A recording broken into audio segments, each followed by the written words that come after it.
নমস্কার বন্ধুরা, আশা করি সকলেই খুব ভালো আছেন, সুস্থ আছেন। আজকে আমি বানিয়েছি একদম একটা নিরামিষ রান্না, যেটা মাছ মাংসের রেসিপিকেও হার মানাবে। চলুন দেরি না করে রেসিপিটি পুরোটা দেখে নেওয়া যাক। আমি পাঁচমিশালি রান্নার জন্য সব রকম সবজি নিয়ে নিয়েছি। আলু ডুমো ডুমো করে কাটা আছে, পটল আছে, বরবটি আছে, গাজর কেটে নিয়েছি, এখানে আছে কচু, তার সাথে একটা ফুলকপি কেটে নিয়েছি, একটা বড় টমেটো আছে এবং একটা বেগুনকে ডুমো ডুমো করে কেটে নিয়েছি। চলুন রান্না শুরু করি। প্রথমেই কড়াই গরম করে তাতে বেশ খানিকটা সর্ষের তেল দিলাম এবং সমস্ত সবজিগুলো আমরা একে একে লাল লাল করে ভেজে তুলে রাখছি। দেখুন, আলু ভেজে নিলাম, ফুলকপিগুলো ভেজে নিলাম, পটল, গাজর, কচু এবং বেগুন সব আলাদা আলাদা করে ভেজে তুলে রাখলাম। এখানে আমি পেঁয়াজ নিয়েছি, কাঁচা লঙ্কা নিয়েছি, আদা, রসুন এবং টমেটো নিয়েছি। আবার কড়াইতে তেল গরম করতে দিলাম, আমরা দিলাম মৌরি ফোড়ন এবং তেজপাতা ফোড়ন। ফোড়নটা একটু নাড়াচাড়া করার পর আমরা পেঁয়াজ এবং কাঁচা লঙ্কাগুলো দিয়ে দেব। গ্যাস একদম সিম করে পেঁয়াজগুলো হালকা আছে ভাজতে থাকবো।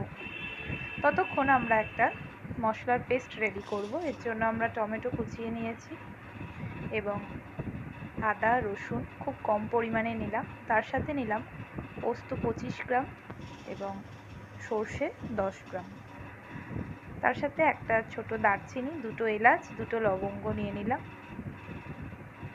এবং আমরা একটা স্মুথ পেস্ট রেডি করে নিলাম। এরপর বাকি প্রসেসে যাওয়া যাক। পেঁয়াজটা একটু লাল লাল হয়েছে, এর মধ্যে আমরা মশলার পেস্টটা দিয়ে দিলাম। গ্যাস একদম সিম করে আমরা মশলার পেস্টটাকে ভাজতে থাকবো। এর মধ্যে আমরা কিছু গুঁড়ো মশলা অ্যাড করব। আমরা একটু হলুদ, একটু জিরে গুঁড়ো, ধনে গুঁড়ো, একটু লাল লঙ্কার গুঁড়ো এবং নুন পরিমাণ মতো দিয়ে দেব। খুব ভালোভাবে এখানে কষাতে থাকবো মশলাটাকে প্রায় 10 মিনিট গ্যাস সিম করে।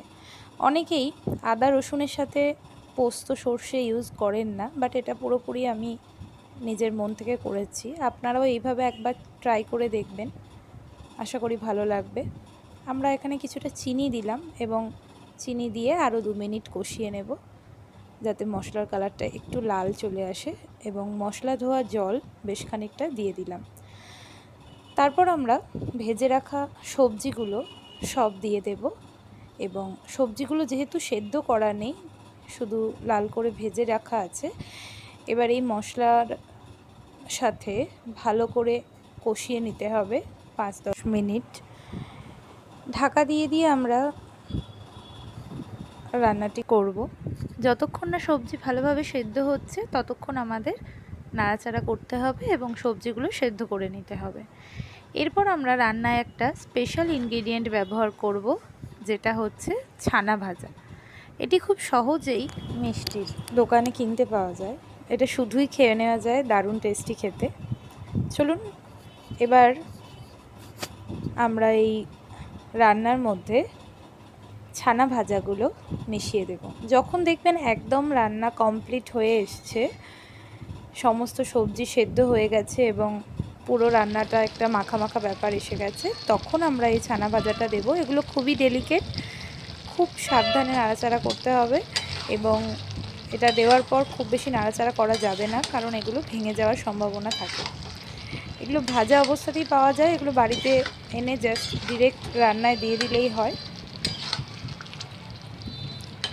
তবে এগুলোতে নুন দেওয়া থাকে না, তাই প্রয়োজন পড়লে একটু সামান্য নুন আপনারা অ্যাড করতে পারেন। দেখুন, রান্না আমাদের একদম কমপ্লিট। আমরা একদম শেষে একটু গরম মশলা ছড়িয়ে দিলাম এবং ঘি ছড়িয়ে দিলাম, তারপর পরিবেশন করব।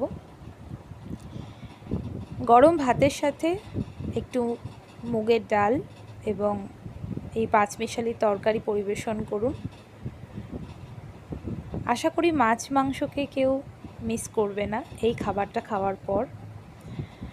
এটা একদম নিজের মন থেকে রান্নাটা করেছি, খেতে তো ভালো হয়েছিল, দেখতেও ভালো হয়েছে এবার আপনারা বলুন যে আপনাদের কেমন লাগলো। আশা করি বাড়িতে সবাই একবার ট্রাই করবেন এবং ট্রাই করে আমাকে জানাবেন যে কেমন খেতে হয়েছে।